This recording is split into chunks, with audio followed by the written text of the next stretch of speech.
For 6 unrivaled decades now, Walt Disney Pictures has dwarfed other Hollywood animation makers with its uncanny knack for transforming classic stories into classic family entertainment. 26 full-length features to date, with a 27th on the way. It's called Oliver and Company, a new twist on an old twist, Oliver Twist. It's Dickens' timeless story, updated the amazingly musical Disney way, with this outcast kitten starring in the lead as an appealing little orphan who falls in with a tough but lovable gang of street-smart dogs. Hey, man, check it out, huh? Hey, it's an alien! Cool it, guys. It's just a cat. Although Oliver and Company is inspired by a classic English novel, some modern-day Disney touches have made it all new and all-American. It takes place in 1988 New York City, a contemporary place filled with contemporary characters, created around the voices of some very contemporary stars, like actress-entertainer Bette Midler, cast as a pampered pedigree poodle named Georgette, and comedian Cheech Marin, adding his unmistakable Hispanic spice to a hot-blooded Chihuahua named Tito. Singer-composer Billy Joel making his acting debut as the fast-thinking, smooth-talking Dodger, a hard guy terrier with a secret soft spot in his heart for the cuddly new kid in the mob. Hey, keep it down, guys. The game's on. Oh, boy, Dodger. Top dog has to get help from my cat. Billy Joel was suggested real early on by the music director. And at the time, it was like, Billy Joel, hey, he can sing great, but can he act? And he was in New York, and I was here. So we thought, well, the most expedient thing to do, the quickest way to just get like an immediate sort of sense of is he right or not before we go to New York, was to just do it over the phone. So we sent him dialogue. And I played the part of Oliver, and he was Dodger. It worked out great. He could really act, and he was really into the part. Why should I worry? Why should I care? Of course, Billy Joel doesn't just act in Oliver and Company, he sings too. So does Bette Midler and Ruth Pointer, and Huey Lewis too, each performing one of 6 original songs, fine-tuned to the ears of today's highly hip moviegoers, both kids and adults alike.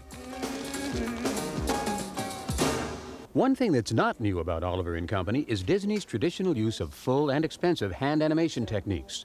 Frame by frame for 2.5 years, 300 artists and technicians worked with more than 1 million story sketches and some 120,000 individual animation cells to produce the final movie. But even here, Disney added an amazing bit of modern electronic magic. Computer-generated background images to put hand-animated characters into a world that isn't quite like any other seen on screen before. We're only seeing the tip of the iceberg as to what the computer can give to us. How complex does Disney computer imagery really get in Oliver and Company? Hop aboard this motorized trike and see for yourself. It's made up of 18 parts, each moving in 15 different directions at any given time. It's a case of computers doing the detail work, while Disney artists spend more human creative time on story and characters. Another example, this big production number, Georgette the dog putting on the dog with a Bette Midler song called Perfect Isn't Easy. We wanted to really push the MGM musical kind of a look to it. In one part here, she comes down at the end, this long stairway, and as she's walking down, we have this thing that spirals around. I mean, it's a big stairway that goes down. We put it on the computer, and we had the camera sit like right at her feet. And as she's walking towards you, the camera stays in front of her and just keeps following her back as she walks all the way around. Then the camera goes way up high into the ceiling. It was really exciting to do that kind of a scene with the computer, because the background is actually moving in perspective. It's something we could have never done 20 years ago. As remarkable as they are, don't look for computers to replace human animators at Disney, because here electronic trickery is just one of many artistic tools kept strictly in the hands of living, breathing, imagining people. I think one of the great fun things we've been watching in recent years is turning artists loose on computers and watching what comes out of it, because artists will ask questions that normal people don't ask. Could I do this with this machine, you know? And they really begin to get excited about it. Full animation, handcrafted the same way Walt Disney himself perfected it.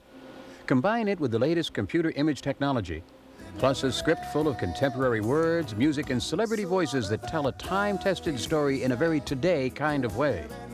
And you've got the Disney secret for family filmmaking success.